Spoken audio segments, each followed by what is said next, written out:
Assalamualaikum warahmatullahi wabarakatuh. Perkenalkan, nama saya Burhanuddin, calon guru penggerak Angkatan 8. Pada kesempatan kali ini, saya ingin menyampaikan koneksi antar materi yang berisi kesimpulan dan refleksi modul 1.1.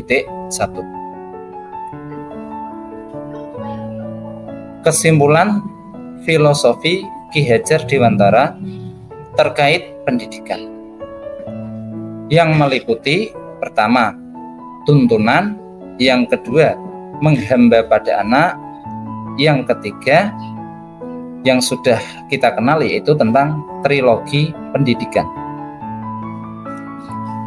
Yang pertama, pendidikan sebagai sebuah tuntunan mengandung maksud bahwa pendidikan adalah proses pendampingan dan menunjukkan arah kepada peserta didik atau kepada anak sesuai dengan kodrat alam dan juga sesuai dengan kodrat zaman yang ada di sekitar anak.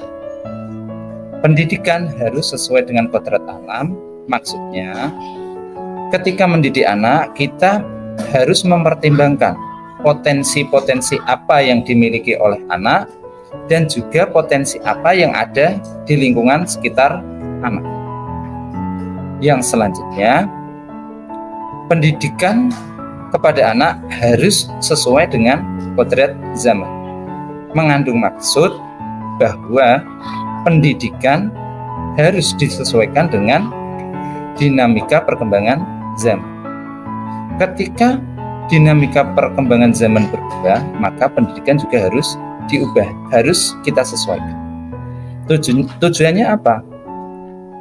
Tujuannya yaitu agar peserta didik atau anak mampu mencapai kebahagiaan dan juga mencapai keselamatan sebagai individu atau sebagai manusia, juga sebagai anggota masyarakat.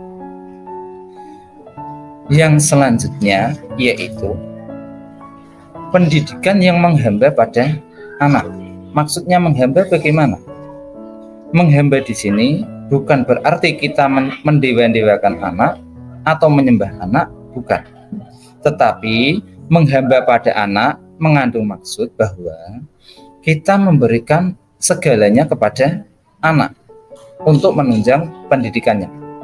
Baik itu berupa tuntunan atau memfasilitasi, juga kita harus memberi kebahagiaan. Menuntun maksudnya kita memberi arah dan juga mendampingi untuk mengembangkan potensi anak.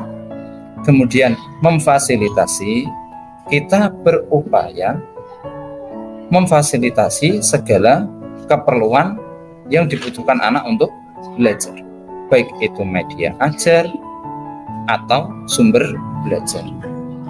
Selain itu, kita juga harus memberi kebahagiaan. Agar apa?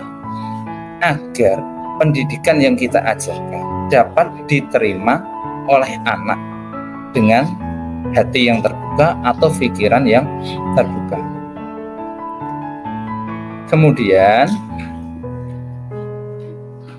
terkait trilogi pendidikan yang disampaikan oleh Ki Hajar Dewantara, yaitu ing ngarsa sung tulodo, ing madya mangun karsa, tutwuri handayani.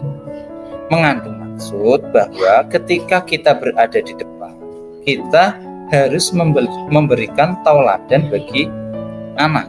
Kemudian ing madya mangun karsa, mengandung maksud bahwa kita ketika berada di tengah, kita membangun motivasi anak untuk belajar, untuk menempuh pendidikan. Selanjutnya yang ketiga yaitu tutwuri handaya. Ketika kita berada di belakang, kita senantiasa memberikan dorongan kepada anak. Tujuannya apa?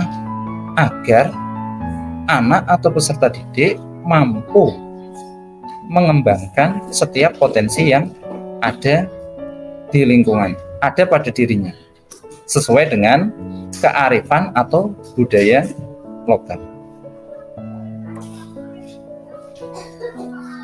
Kemudian terkait refleksi diri terhadap filosofi Ki Hajar Dewantara mengenai pendidikan. Ternyata dalam prakteknya belum sepenuhnya menghamba pada anak. Ada kalanya saya belum memfasilitasi setiap kebutuhan anak. Kemudian pendidikan juga masih berpusat pada guru. Siswa cenderung pasif. Guru terlalu mendominasi dalam kegiatan pembelajaran. Nah, dari refleksi diri yang sudah saya lakukan, ada rencana-rencana terkait tindakan yang perlu dilakukan. Di antaranya yaitu mengakomodasi setiap kebutuhan anak. Karena saya menyadari bahwa setiap anak punya kebutuhan belajar yang berbeda-beda. Kemudian yang saya lakukan berikutnya yaitu mendesain pembelajaran yang berpusat pada siswa.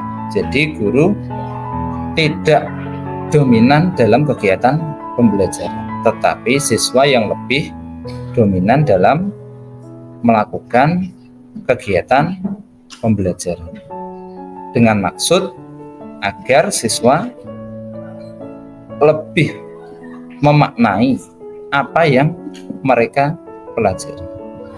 Kemudian koneksi antar materi dan juga refleksi diri yang dapat saya sampaikan. Sekian, terima kasih. Wassalamualaikum warahmatullahi wabarakatuh.